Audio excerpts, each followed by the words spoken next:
Assalomu alaykum azizlar, sizlar bilan bir zo'r savobli ishga qo'l urishga harakat qilib sizlarga yuzlanib turibmiz. Ana endi bizning orqamizda turgan masjidimizni ko'pchilik biladi, Eshonbobo Jami masjidi. Adresimiz esa Urganch tuman Chakkako'l mahallasida joylashgan. Bizning masjidimiz 70% bitgan.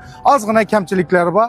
Agar qo'ldan kelsa, bir-birimizga yordam berib, savobli ishni katta kichik bo'lmaydi. Ana endi kamchiliklarimizni ozgina sizlarga ko'rsatib o'tamiz do'stlar. Kelinglar. O'tgan safar sizlarga iltimos qildik. Masjidimizni tahoratxonasi bitmaydi.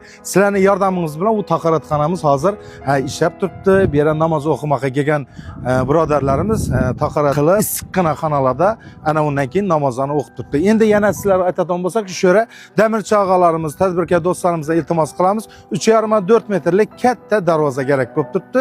Ana endi ichida yana bir xonalarimiz bor. Ularni ham bir ko'rib chiqsak do'stlar. Do'stlar bizning masjidimizning yonida kichkina binomiz bor. Bu yer esa oshxona, imomlarning xonasi, kutubxona. Agarda qo'lingizdan yordam kelsa, biza karta raqamlarini tashlaymiz.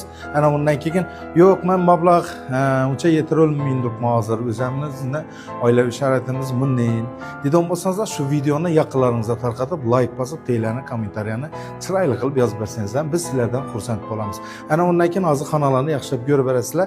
Bizning xonamizda nov kerakligini iloji bo'lsa, yaqin do'stlaringizga, qarindoshlaringizga tarqatib qo'ysangizlar. Yana aytib o'tganimizning ta'mir talab yerlarimiz bor deganimizni ina ko'rib turganingizdek, do'stlar katta kutubxona bo'ladi albatta. Hammamiz kelib turib bu yerdan foydalanamiz.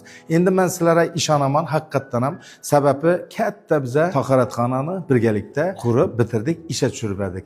Endi yana ozgina yordamlaringiz kerak bo'lib turibdi. Xudo xolasa buni ham uddalaymiz. Sababi meni podpischiklarim orasida savobli ishlarni qilaman deb yurgan podpischiklarim bor. Ularning yoshlari katta. Demak, biza xudo xolasa bu ishni ham amalga oshiramiz birgalikda do'stlar.